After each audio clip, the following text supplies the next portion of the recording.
So today we're going to be going over the complete no BS guide on how to build an aesthetic physique in 120 days.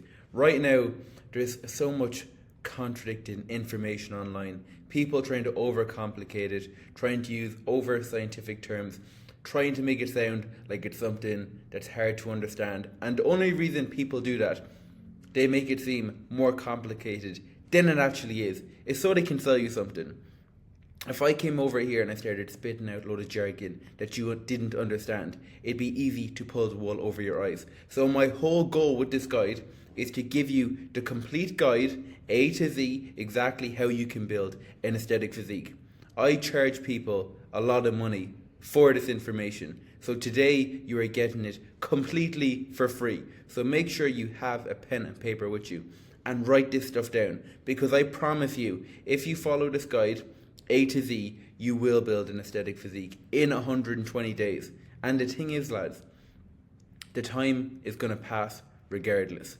So you can either stay exactly where you are right now, or you can put the work in for 120 days, 4 months, 16 weeks, and you could have your dream body, okay? So let's get straight into it. And this is, for example, my 120-day body transformation. Went from fat, still training, but very, very, very bulky, kind of lost run on myself a bit, to stage lean within 120 days. Just to show you that it's possible. I lost, in that time frame, I think I lost 22 kilos in 16 weeks, so around 45 to 50 pounds in 4 months. So it can be done. So this is everything we're going to be covering in the blueprint, okay? We've got your starting point, finding your maintenance, your macro split, how many calories you need to be eating a day. So you will know everything that you need to know for nutrition. And I don't hold anything back here. Next up, we've got what apps are you going to need? What data do you have to track? How much weight should you be looking to lose a week? What training split should you follow? The importance of sleep, cardio, steps on a cut, and how long should you cut for, okay? So I'm not holding anything back. And again, if you have any questions that I don't cover on this, just shoot me over a message on Instagram. I'll pop it up on the screen now. Okay, let's get straight into it. So, the first thing we want to touch on is get clear on your goal, okay? So it's no point saying, okay, in 120 days I want to build an aesthetic physique. You have to get detailed with it. So let's just use this as an example. So let's just say we've got John over here. John is a 24-year-old man. He weighs 100 kilos, and right now he's 20% body fat, so he's a bit on the fluffier side. So his lean body weight with no fat added onto it would be 80 kilos because he's got 20% of body fat. So the goal for John is to get to 10% body fat. Therefore, Bob is going to have to lose 10 kilos of body fat to get to 10% body fat. So what you first want to do is you want to calculate your rate of loss. So 10 kilos loss in 16 weeks, if you divide them into each other, is going to equal 0.625 kilos per week. So that's how much weight he's going to have to lose every single week in order to get to 10% body fat in 16 weeks. Like, it's the numbers game. Remove the emotion. Don't have any emotional attachment to this. It's black and white. It's a numbers game. If you want to get to 10% body fat in this time span, this is how much Bob is going to have to lose, okay? And if you don't hit this rate of loss, you are not hitting the goal in this timeline, simple as. So if you want, you can drag it out a bit more, do a bit of a slower approach, but if you're not hitting this rate of loss per week, you're not going to get there. No matter what magic you think is going to happen, you're not going to get there, okay? Okay, now that we are clear on our goal, we know how much we want to lose. Did I skip a slide? No, I didn't. Okay, next up, we're going to get our food in check. Again, nutrition is going to be one of the most core parts of this whole transformation. So first things first, we want to get our macro split. So what I'd always recommend is we're going to go 2.2 grams of protein per kilo of body weight. We're going to go 0.6 grams of fat per kilo of body weight. And then we're going to fill the remainder with carbs. The only exception to this is if you are someone who is very overweight, like let's say you're 40 or 50 kilos overweight. I don't want you to have 2.2 grams per kilo of body weight. In that case, we're going to go to 1 gram per centimeter of body weight. But if you only have between 10 to 20 kilos of body weight to lose, I would stick to the 2.2 grams per kilo of body weight. Again, the reason for that is we're going to have slightly higher protein intake. The main reason is it's going to keep you fuller for longer. So we could say you don't technically need that much protein, but for the basic element of it's going to keep you fuller for longer. And as a byproduct, it's going to make it easier for you to stick to the deficit, okay? So if you are extremely overweight, go 1 gram of protein per centimeter of body weight. So 180 centimeter male weighing 120 kilos, we're going to give him 180 grams of protein. We're not going to go up to like 260 grams of protein in this case. So, example, you are a male, you weigh 80 kilos. The goal for your maintenance is 2,500 calories. So what we're going to do, we're going to go 2.2 grams multiplied by 80. It's going to give us 176. We're going to go 80 multiplied by 0.6. It's going to give us 48 grams. And then we're going to fill the remainder of our calories. So take the 176, multiply that by 4. You'll get a number, which is going to be your total calories from protein. Get your 48 grams of fat, multiply it by 9. That's going to give you your total calories in fats. And then you're going to take that number, add them together and take it away from 2,500. You're going to be left with a figure, and then you're going to divide that figure by 4 to get the remainder of your calories from carbs, okay? Next up, every single day, 3 to 4 liters of water every single day. Again, this is going to, even let's just start from the not as obvious points. If you're drinking a lot of water, you're not going to be as hungry, because a lot of times people will confuse hunger with thirst. So if you're just staying well hydrated, it's going to make you feel fuller for longer. Not only that, if you're well hydrated, you're going to feel 100 times better.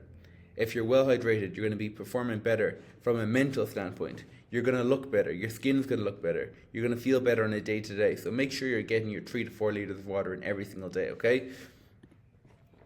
That's probably the most confusing part of this whole process, okay? So whatever questions you do have, just let me know and we can run through them on Instagram. Next up, you're going to download 3 apps. You're going to download MyFitnessPal to track your food, track your calories, to track your macros, okay? Very easy to use. I've got a video showing you how to use MyFitnessPal. If you don't know how to track your macros, shoot me over a message on Instagram and I'll send you over that training. Next up, we've got Happy Scale. This is going to be for tracking your body weight every single day. Again, this is just so easy. You can put it in, will track your body weight, and you can see the average of your weight each week, and you can see if it's going up on an average or down. And then Reps Count is going to be the app you're going to use for tracking your workouts. Again, so easy to use. And then this way you're not going into the gym like a headless chicken, not knowing what weights you lifted in the week previously, okay? So get on these 3 apps, okay? Any issues with them, let me know and I'll run you through how to use them. Next up, the data we're going to be tracking. So you're going to be tracking your calories and your macros, because you need to know how much you're eating on a day-to-day basis. Without tracking, you'll never know.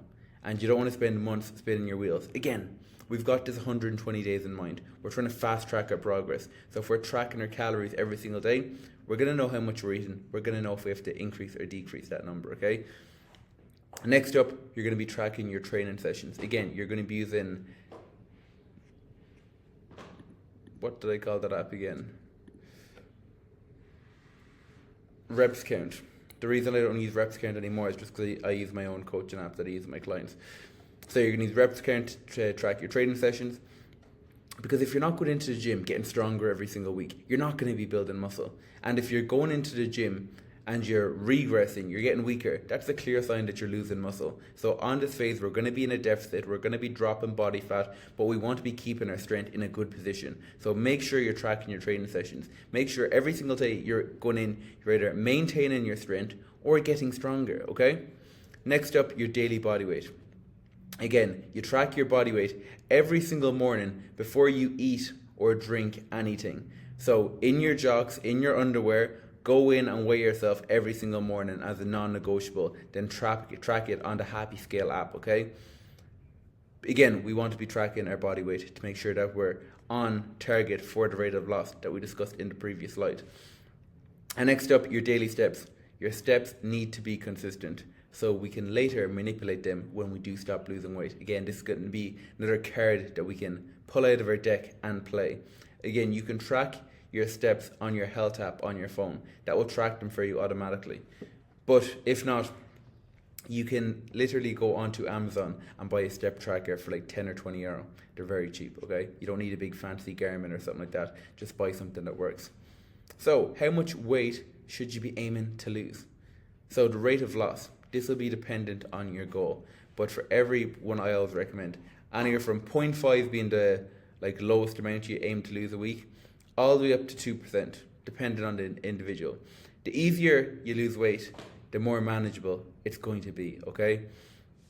So, if you're someone who isn't very disciplined and you don't have much experience dieting, I'd always recommend to start on the lower range, because at the start it can be easy to be like, no, I want to lose 2% per week, and then at week 3 or 4 you end up yo-yoing back up and gaining all the weight back because you weren't able to stick to the deficit. So start off slow. You can always increase it, but I'd rather you get 16 weeks of losing 0.5%. That's going to be a decent amount. But if you're more experienced, you're more disciplined, you want to push it that bit harder, I'd go up as far as 2%, okay? So when should I decrease my calories? When your body weight has stalled, you've got a few different options. You can either decrease your calories, so drop your calories by, say, 150. You can increase your steps, so let's say your steps are at 10k per day. You can up them to now 12,000 per day. Or you can increase your cardio. So you can go from 7 10-minute sessions to 7 20-minute sessions, and you can increase it that way, okay? But I'd only increase one at a time. And let's say, for example, you do make a change. So let's say I'm on 2,000 calories now, I've stopped losing weight, I drop my calories down to 1,850. Don't make any adjustments again until the same day for the following week. So if I make that adjustment on a Monday, I drop my calories down by 150. I'm not going to make, even if my body weight doesn't drop, I'm not going to make any adjustments until the week after, okay? Because, what did I say here? Very simple. You've got a few different cards you can play. So, drive a bigger calorie deficit through the variables above. Expenditure up or calories down. Very, very simple, okay? So, next up, what we have is what training split are we going to follow? And as I said here, the best thing you can do, one you can stick to. It is absolutely pointless saying you're going to train 5 days a week, thinking that that's going to be the best option for you. Say if I come in being like, right, okay, which one's max results? 5 days a week, but I'm only training 1 or 2 days a week right now. Or maybe I'm not even training. Maybe I've never been consistent with a training plan before. The worst thing I could possibly do in that situation is go to training 5 days a week, because I might manage it for a couple of weeks, but then my discipline and willpower is going to drop. I'm going to get sick of it, and my consistency and adherence isn't going to be there. And if you can look in all these different terminology for lifting, you've got your tempo, how slow you lift into weights. You've got your rest periods, how long are you resting between sets. You've got the exercise selection, which movements are you actually doing. Then you've got progression, are you applying progressive overload. Then you've got volume, intensity, frequency. So intensity being the biggest one here. How hard are you actually training? And then the most important part of the lot, adherence. Again, I can give you the best training plan, training to failure, progressing every week, great exercise selection, rest periods on point, tempo nailed down. But if you're not sticking to it, it doesn't matter. So, I'd rather you train 3 days a week, add something you can stay consistent with, rather than training 5 days a week. Again, you can always add more in. Do 3 days a week for the first 4 to 6 weeks, get your feet wet, and then you can always bring it up to 4, then 5 days a week. I'd never say train in the gym with weights more than 5 days a week. So next up, we've got some example splits. So say if you're training 3 days a week, I do a 3-day full body session. So I'd leave a day between each session. So that could be like a Monday, Wednesday, Friday.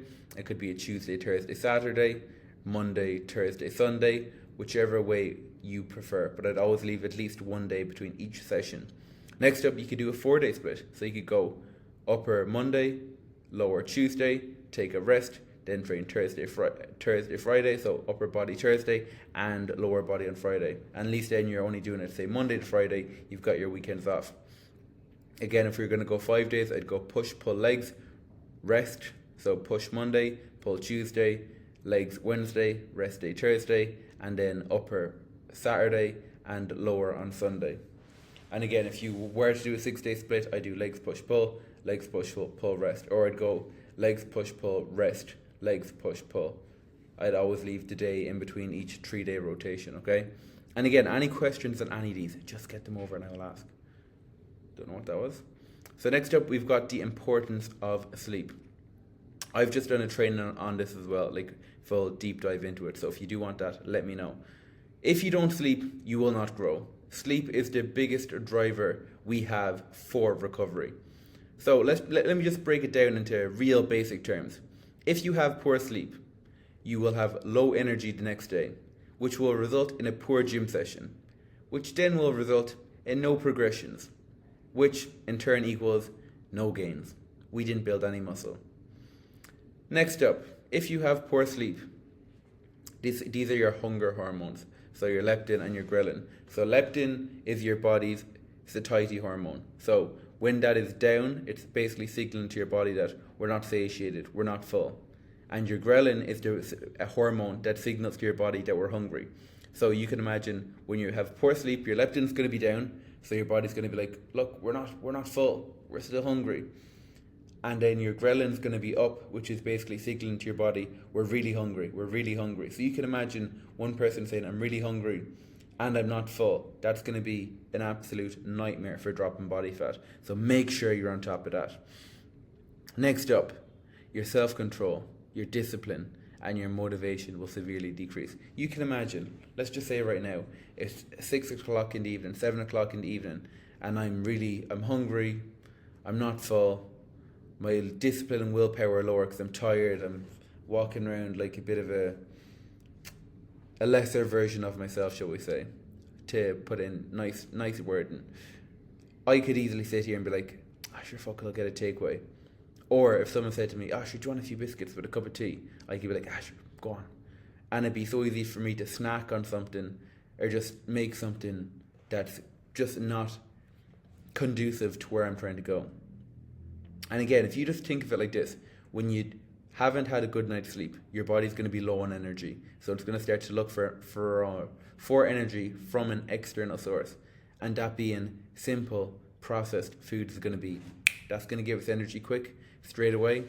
And it's going to be everything the body's looking for, but it's not what it needs, okay? So make sure you're getting to sleep. If you want to improve your sleep, this is how to improve your sleep made easy. Cut off fluids and last meal at least 2 hours before bed. Again, the reason I don't want to be going to bed, sipping on water, drinking water before I go to bed, is because come 2 o'clock in the morning, I'm going to have to get up. I'm going to have to use the bathroom. So by me having this broken sleep, I'm not actually getting the full 8 hours. I might only be getting like 6 hours and then like 2 hours of like broken sleep. And the quality of your sleep matters, okay? Last meal 2 hours before bed. Again, it's okay to have a lighter snack, like maybe 45 minutes to an hour before bed. But if you're going to have a big, massive meal, do not have it just before you go to bed. Because when you go to bed, your body's trying to drop its core temperature, so its internal temperature. It's trying to drop it to allow us to get into that deep resting place. But if you're having a big, massive meal 2 hours before bed, or say in that window, say less than 2 hours before bed, your body's going to be trying to break that food down. It's going to be trying to digest it. So that's going to be heating your body up from the inside. So that's not going to be conducive. It's not going to benefit your sleep because you're going to be trying to go into a rest and sleep like, going to bed now. And your body's going to be trying to break down a load of food. So it's not going to be beneficial at all. So make sure if you're having a big meal, have it at least 2 hours before bed. And then if you're having a lighter snack, it's okay to have it to 45 minutes to an hour before bed. Sleep in a dark and cool room. If it's in the summer, crack a window. Again, the cooler your room is, you don't want it to be like what's that word? You don't want it to be like an ice bath. But you do want it to be cool. You can imagine if you go home into your bed and it's nice and cool inside, you get in, it's easy to fall asleep. If you're on holiday in Spain, for example, you're kicking the sheets off yourself, you're tossing, you're turning, it's impossible to fall asleep. So a nice, cool, dark room. So close your blinds. If you don't have blackout blinds, get an eye mask. I have one with me everywhere I go. I've got one in my bag there now, that if I'm in somewhere that doesn't have blackout blinds, I will be using it. Fresh sheets equals good sleep. I shouldn't have to say this. You should be changing your bed sheets pretty much every week. And if you're not doing this, I really shouldn't have to say this, but just get on it. I don't even want to go into the explanation. You know when you get into a bed with fresh sheets, you have the best sleep ever. So imagine if you're having that every single week. Your sleep is just going to be leveled up. And remember, we're only sleeping more so we can have better gains. We can build a more aesthetic physique. It's not like we're doing this, like, sleep sounds so boring, but we're only doing this to get the result of an aesthetic physique, to have a lean, muscular, athletic physique, okay? And set an alarm to go to bed. If you struggle to get up in the morning, it's not because you're undisciplined. It's just because you're not going to bed early enough. Like, if I go to bed at 12 o'clock, I'm not getting up at 5 o'clock in the morning. If I get up at 4 o'clock in the morning, people could say to me, oh my God, you're so disciplined. But I'm going to bed at 8. I'm getting my 8 hours sleep regardless. So set an alarm to go to bed. If you want to get up at 6, set an alarm to go to bed at 10, okay? And just have this on repeat. Have an evening wind down routine. So half an hour before bed, set the alarm to go off. Leave your phone by your bedside locker. Don't be scrolling before you go to bed, and just go to sleep. And again, shoot me over the word saying sleep on Instagram, and I'll send you over the full training where I go into the real depth of this, okay? So next up, cardio/steps on a cut. Again, remove emotion. I don't want you to be getting emotionally attached to any of these objectives that we have to do. All we're doing is putting in inputs to get a certain output. Remember, the output is what we want. We want this aesthetic physique, so we're going to have to put these inputs in order to get it. So first thing, remove emotion. So the first thing I want you to do right now is go onto your health app on your phone, see what your daily steps are. And we're not going to go straight to 10K, we're just going to improve your current step goal by 2K per day. So if they're at 4K now, tomorrow you're going to do 6K. You're going to do that for a week, and then on the Sunday you're going to increase them again. So next week you're going to be doing 8K, and then 10K. And then we're only going to start to taper these up. Same once we're at 10K, we're only going to improve them again by another 2K once our body weight stalls. So once we stop losing body weight, okay? And remember, cardio and steps are a tool. You don't have to do anything, but they will make it easier to lose body fat. So again, you can implement cardio after a few weeks. I'd leave cardio out for the first, say, 3-4 weeks, and I just drop body weight. Drop as much body fat as you can just by increasing steps and increasing the calorie deficit. But after 3-4 weeks, say, once you've made a drop in calories, then that's when I'd bring cardio in. Because again, you can bring your calories all the way down to the floor, but I'd personally rather bring in like 20-minute cardio sessions a week and be able to eat an extra 150 calories to 200 calories a day, okay? Again, the more food you have in your system, the better performance your gym sessions are going to be as well.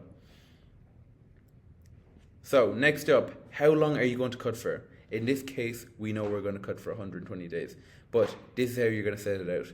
Set out your goal body fat percentage. So, if I am 20% body fat, and I want to get to 10%, that's going to be my goal.